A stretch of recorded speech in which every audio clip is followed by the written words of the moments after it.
So what's on my mind to share a little bit about today is kind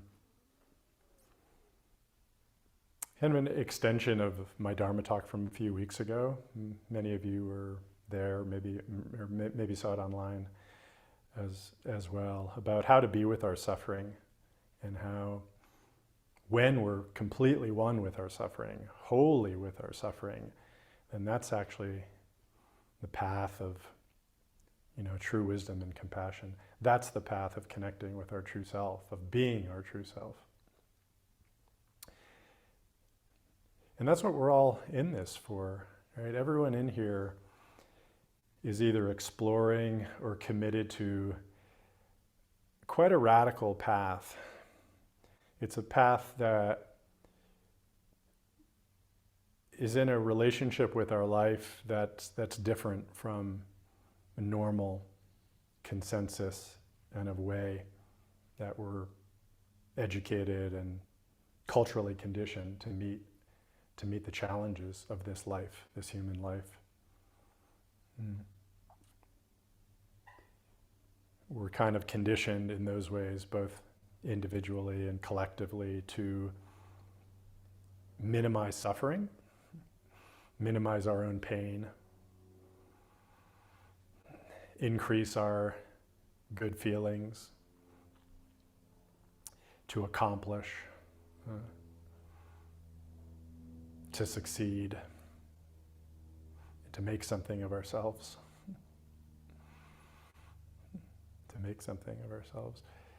And that tends to orient us towards conditions and circumstances where some are good and some are bad. There's an implied, inherent valuation that's informing how we approach the world. This is good, this is bad, this is better, this is best.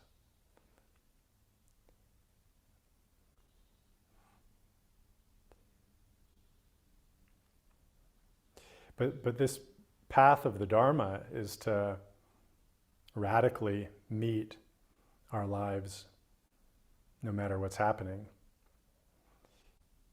without that layer of judgment or evaluation getting in the way of the whole experience of your life. And it does. It separates us.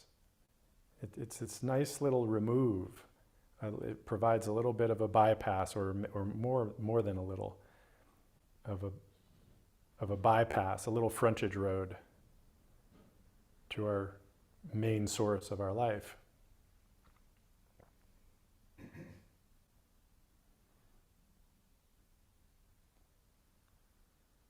It becomes more of a scenic route, in a sense, with scenery that we prefer.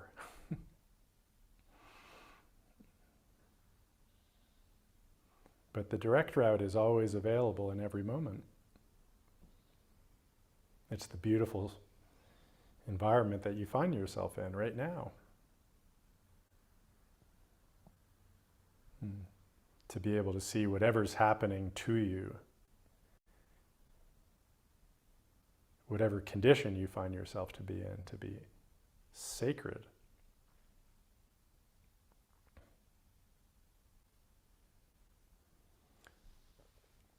It's quite a different orientation towards your life.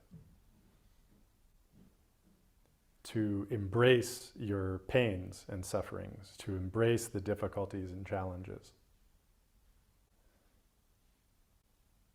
So fully that there's no one experiencing them anymore.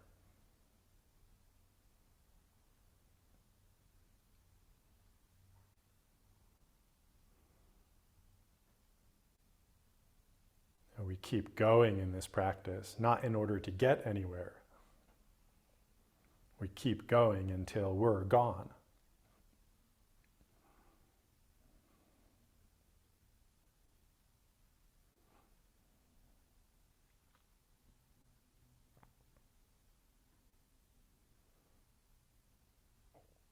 Radical acceptance, radical embrace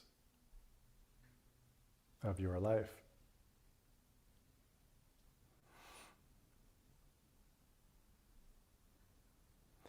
We can only meet others to the extent that we've met ourselves.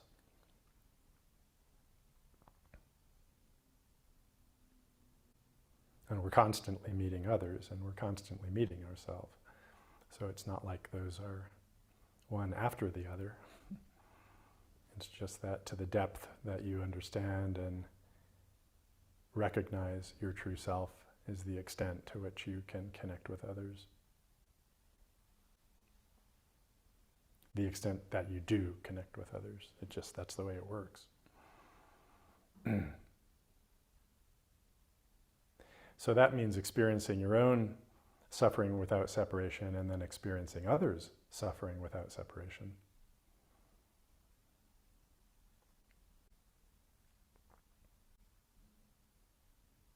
Knowing also that there's always separation. Because we have our individual bodies and karma and paths. So the relative independence, separation of our lives is absolute.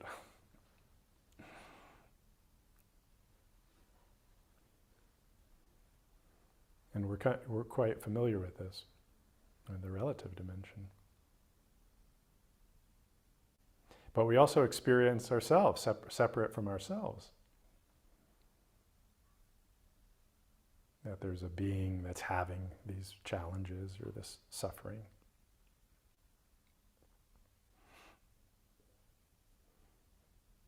I have this pain, I have this suffering, and I don't want to have it.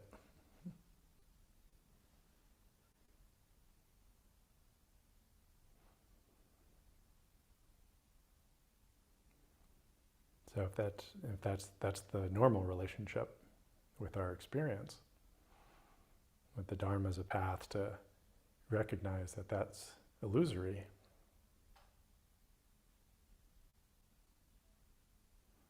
You are the suffering, and you are the joy.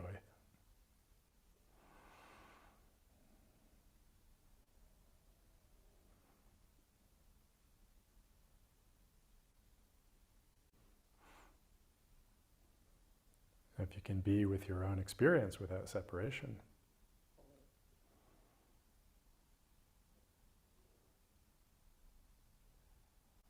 there's nothing more you need to do.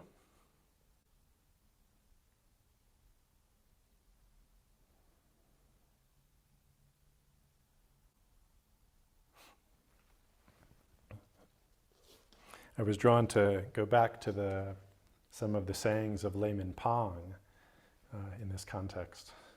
Some of you know of him. He's a very famous master from the golden age of Zen. So it goes to the 9th century, early 9th century, I believe, in China. And he was a more of a formal practitioner of the way for a period of life. He studied sutras and practiced with a baso, matsu, for 2 years in his monastery extensively. And he had several big realizations. And he the monastic path wasn't for him, so he kind of took off from the monastery, and he lived a life with his wife and 2 children, and he sold bamboo utensils. So it was a very much of a peddler's, poor life of poverty in the material realm life. And his wife was also highly realized, and his daughter, Ling Zhao, was arguably even more highly realized. I'll share some about her. So this incredible, and the son is considered really advanced, but not as much as the other 3. Not much is told about the son, but the daughter was like bodhisattva. and they lived this life. It was a peddler's life, itinerant, and he had many interactions with teachers, including Baso, and then also Sekito Kisen, who's the author of the Identity of Relative and Absolute. So a great friendship with Sekito Kisen, and then with other masters during this time period in the 9th century. And his layman's dharma was so powerful that, you know, his sayings still come down to us. And the anecdotes about his exchanges with other people. So I want to start with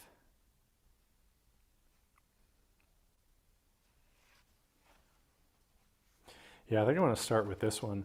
So one day as Qi Feng, and Qi Feng was a successor of Sekito Kisen. Oh no, I'm sorry, a Dharma heir of Baso, actually. So Layman Pang and Qi Feng were walking side by side. The layman went a step ahead and then said, "I'm better than you by one step."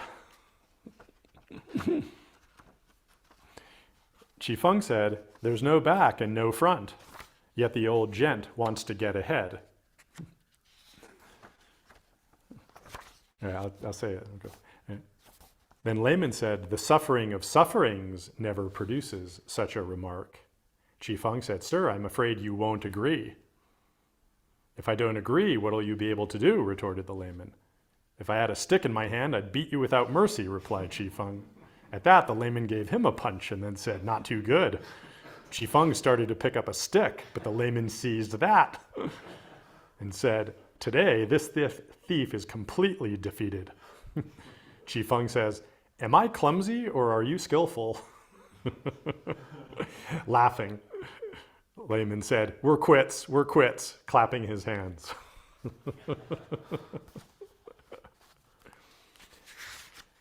So quite a amazing dance of the relative and the absolute in very practical terms here. Right? The layman says, "I'm better than you by one step." In a way, he kind of embraces the relative. Oh, look, I'm ahead of you. You wouldn't expect that from, it's kind of the absolute perspective of a Zen master, right? Which is what we get from Qi Feng. There's no back and no front, right? No ahead, no behind, right? And yet the gent wants to get ahead. Oh, aren't you attached to your position? Now this is the interesting one here to me. Layman Pang says, the suffering of sufferings doesn't produce such a remark. So there's a note on the suffering of sufferings. So the expression suffering of sufferings, or more freely extremity of suffering, became part of a maxim during this time. Unless you experience the suffering of sufferings, it's difficult to become a man above men. Unless you experience the extremity of suffering, it's difficult to become a man above men. So you have to say there's something to that, perhaps. Yeah? We really have to feel the suffering, really the extremity of suffering, in order to penetrate the Dharma, in order to awaken to your true self. Right? So the layman's kind of saying, there's something to this, right? The extremity of suffering, all the way. Minor sufferings, sufferings that you're not fully annihilated by. Those don't quite cut it.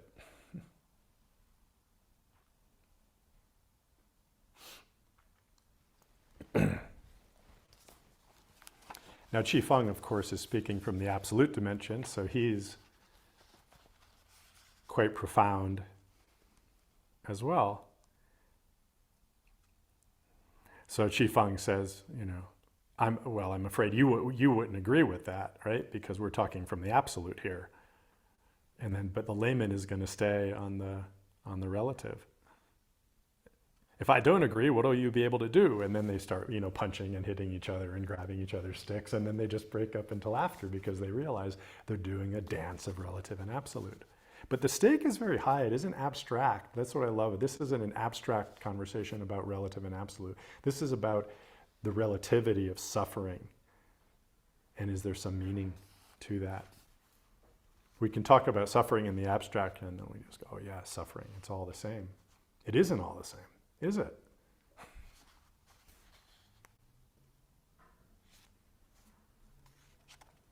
How do we really become one with our suffering? Usually it takes an extremity of suffering in order to do that, to really annihilate us.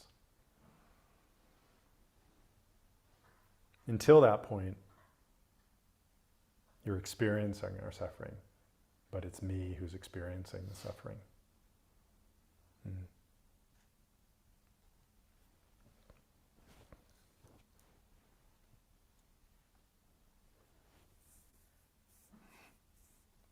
Probably the most famous, second most famous of the anecdotes with Layman Pang is with him sitting in his thatched cottage together with his wife and his daughter. And he says one day, difficult, difficult, difficult, he suddenly exclaimed. It's like trying to scatter 10 measures of sesame seed all over a tree. Mrs. Pang returned, easy, easy, easy. It's just like touching your feet to the ground when you get out of bed. The daughter, Ling Zhao, says, neither difficult nor easy, on the 100 grass tips, the patriarch's meaning. What are they talking about here? I imagine they're talking about living the Dharma, living this path that I talked about at the beginning, this life that embraces suffering, living by that vow to awaken to true self.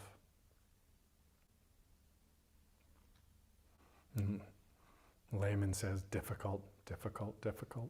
It's like trying to scatter sesame seeds on a tree and having them sprout out of a tree. It's impossible. It's just not going to happen. It's like hitting your head against the wall. And yeah, right? We feel this every day, perhaps to some degree. This is impossible. What I'm trying to do is impossible.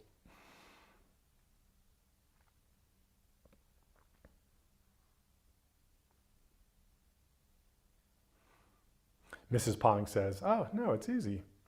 It's like touching your feet to the ground when you get out of bed. Life unfolds naturally. We meet the next step. We just take the next step, no matter what it is. This is true too. And Ling Zhao, which is the most profound, perhaps, dimension, neither difficult nor easy, on the 100 grass tips, the patriarch's meaning. We don't have to do anything.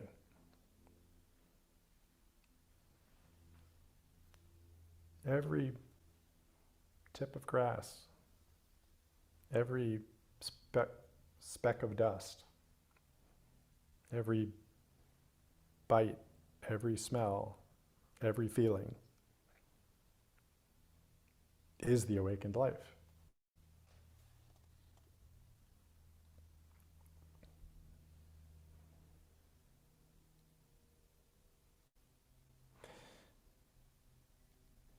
Layman Pang wrote 3 verses that I see mapped to these 3. It doesn't say that in this text, which combines it, but the difficult one is, to preserve your life, you must destroy it. Having completely destroyed it, you dwell at ease. When you attain the inmost meaning of this, an iron boat floats upon water. Now we're engaged in the difficult process of destroying our life. And then this impossible condition of an iron boat floating on water, manifests. Easy, so easy. These very 5 skandhas make true wisdom. The 10 directions of the universe are the same one vehicle. How can the formless Dharmakaya be 2? If you cast off the passions to enter Bodhi, where will any Buddha lands be?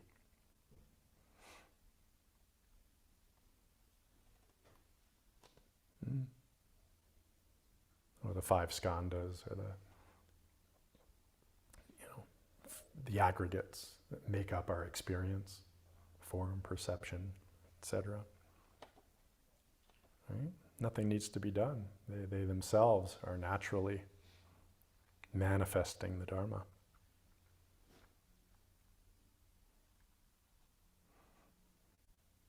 And then neither difficult nor easy, when the mind's as is, circumstances also are as is. There's no real and also no unreal. Giving no heed to existence and holding not to non-existence. You are neither saint nor sage, just an ordinary man who has settled his affairs.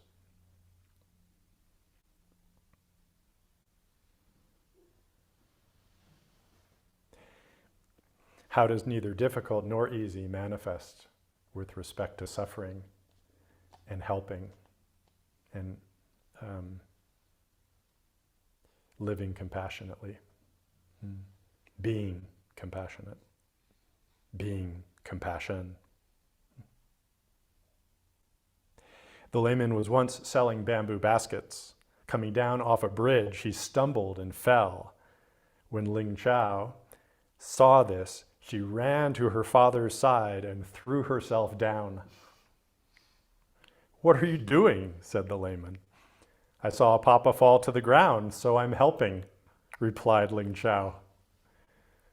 "Luckily no one was looking," remarked the layman.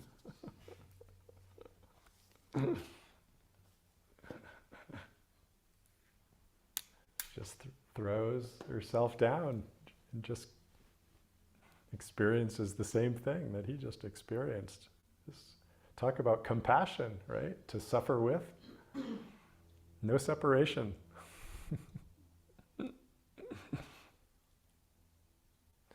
And I don't take this to mean, somebody cuts their hand, so you walk up and cut your hand. She's working at a level of oneness, with her relation right here with her father. She's playing in the Dharma with him. But there's something really profound about this.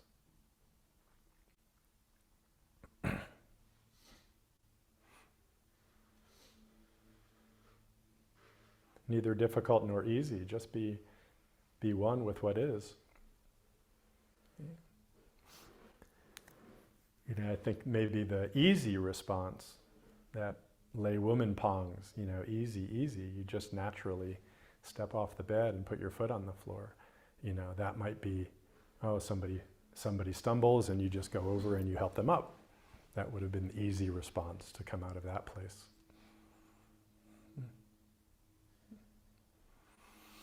And then we have, conditions of suffering within ourselves or within others that become more difficult. Perhaps we're really having to think about the best way to help. We don't know what the best thing to do is, how to respond to someone. We don't know the best way to take care of ourselves if we're having a suffering condition with ourselves.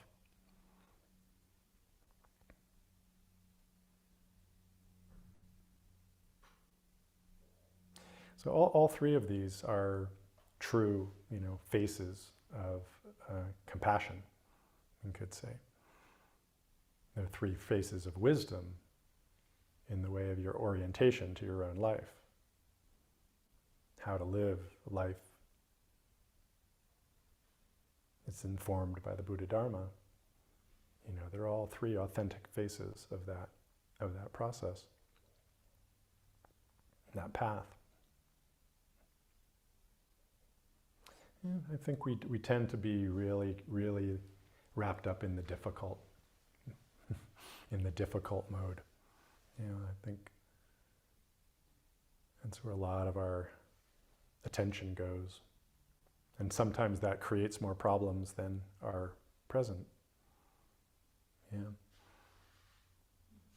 In Zazen, we're cultivating the mind that really allows us to see that easy, easeful, what is the next step naturally unfolding capacity within your own body and mind, within your own life.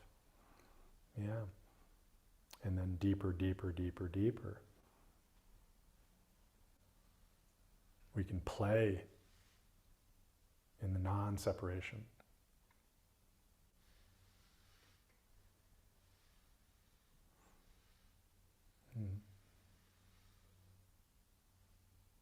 All the personal dimension is fallen away, faded away.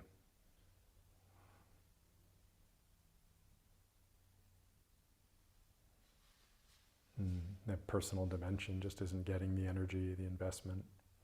It's not needed anymore.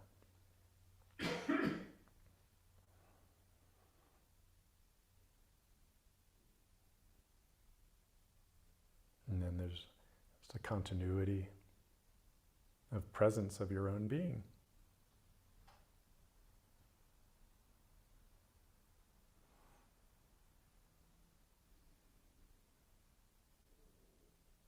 And you can be with others, and be with your environment, and be with all beings.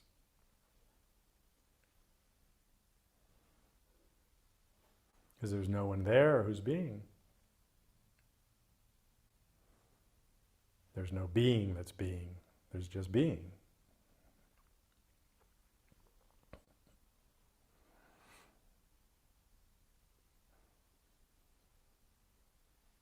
That's infinitely varied. Being sad, being happy, being confused, being deluded, being clear, being hungry. It's all one taste.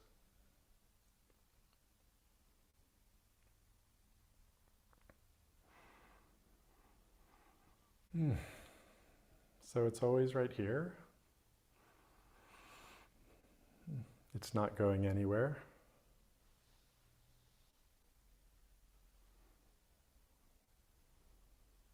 We keep going in our practice until we're gone.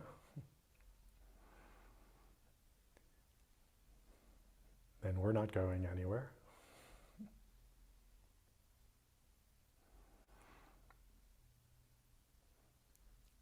No, I've said too much. Oh. Okay, moment by moment, period by period. Let's appreciate practice for the rest of the afternoon.